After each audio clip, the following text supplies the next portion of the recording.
I didn't wait for her to explain, didn't demand answers, didn't cause a scene. I just disappeared. Because when you walk in and catch the person you love in someone else's arms, there's no fixing that. No words, no apology, no excuse. Only silence and the sound of your own heart breaking in your chest. I thought that was the end of it. I thought she moved on, that I was nothing more than a name she wouldn't say out loud anymore, until she showed up crying, shaking, begging for a second chance. And I hated how much of me still wanted to give it to her. It happened on a Wednesday, of all the days, a normal, stupid, ordinary Wednesday. I left work early, picked up her favorite takeout, was planning to surprise her, because lately we've been off, not fighting, not cold, just disconnected. You could feel in the pauses, the way she smiled with her mouth but not her eyes, the way she pulled away just a second too early when we hugged. Still, I believed we'd fix it, that it was a phase. Stress. Life. What I walked into wasn't just a betrayal. It was a revelation. Her on the couch and beside her. Too close. Too familiar. Too wrong.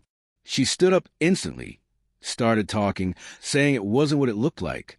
But it was. God, it was exactly what it looked like. He didn't even pretend to feel bad. Didn't say a word. I didn't hit him. Didn't yell at her. I looked at both of them, then turned around and walked out. That was the last time I saw her. For almost a year, I left the city, started over. New job, new apartment, new number. I became a ghost, not because I wanted revenge, but because I couldn't look in the mirror and see someone who stayed, someone who forgave that. And in time, I convinced myself she never came looking. Because if she had, I would have felt it, right? I did my best to forget her, buried everything deep until she just became a scar I didn't talk about. But I never stopped asking the question. Was I not enough? Was he better? Did I ever really matter to her at all? It haunted me in the quiet moments, in the spaces where she used to be. Then one night, she came back. I was leaving a late-night grocery store. Rain pouring, hood up, head down. I heard my name. Soft. Shaky. I turned around and there she was, hair soaked, eyes red, voice barely holding together. Please don't walk away this time. I froze. Everything in me screamed to turn around, to leave, but I didn't. She followed me back to the car. We sat in silence for a long time, the kind of silence that says more than words ever could. Then she spoke. I messed up. I know that. I've lived with it every day since you left. You didn't just mess up, I said quietly. You shattered us. She wiped her face. He didn't mean anything. I was confused. I was scared. Spare me the excuses. I cut in. I saw it with my own eyes. She looked down. I deserve that. I deserve all of it. Her hands trembled. But you didn't let me explain.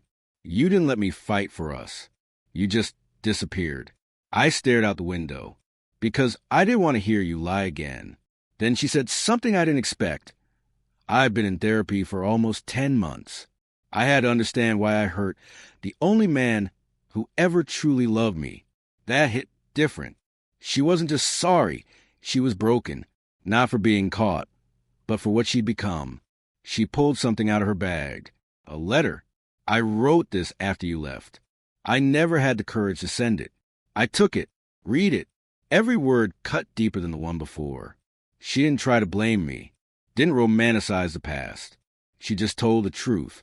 She looked me dead in the eyes that night and lied. It wasn't just the words she said. It was the way she said them. Like she believed I wouldn't notice the shift in her voice, the pause before she spoke, the way she looked past me instead of into me. I didn't raise my voice. I didn't ask her why. I didn't beg for the truth. I just walked away. Not because I wanted to, but because I knew if I stayed, I'd lose myself trying to hold on to someone who'd already let go. I thought it was over. And for a while, it was until she came back. Tears in her eyes, a confession in her hands, and the truth I had waited far too long to hear. It had started with distance. Late replies, vague answers, plans that got canceled more often than kept. The woman who once told me everything had become someone I barely recognized. And when I asked her if something was wrong, she smiled too quickly and said, "No, baby, just tired. You're overthinking." but my gut told me otherwise. You know that feeling, when your heart already knows, but your mind begs for one more excuse? That's where I lived for weeks, trapped between suspicion and hope. Then one night, it all came to a head. She had gone out with friends. Didn't text all night. Came home late. Lipstick smudged. Jacket smelling like a man's cologne. I asked her, "Were you really with your girls?" She blinked. Just once. Then smiled. "Of course. You don't trust me now?" That was it. That single moment. That single sentence. She didn't even flinch. Didn't stumble over the lie. Didn't hesitate. She lied to my face. And something inside me broke quietly. I didn't yell. Didn't throw anything. I just stood up, grabbed my jacket, and left. Left her. Left the house. Left everything we had built. Because love without truth isn't love. It's survival. And I was done surviving. I moved out that week. No dramatic texts. No blocking. Just silence. I thought she'd reach out, try to explain, beg maybe, but nothing came. Just emptiness. So I assumed that was it. And in a way, it made it easier to let go. To tell myself I wasn't worth the fight for her. To believe she had moved on without a second thought. So I started to heal. Slowly. Clumsily. But honestly. Nearly 10 months passed. I had just started laughing again. Really laughing. I'd stopped checking my phone for her name. Stopped wondering where she was. Until one night, I heard a knock on my door. It was late. Too late for it to be a delivery or a friend. I opened the door, and there she was. She looked different. Tired. Worn out. But real. Her eyes were puffy. She clutched something in her hands. A small envelope. Bent at the corners. She didn't say hi. Didn't try to come in. She just said, "Can I talk to you? Just for a minute."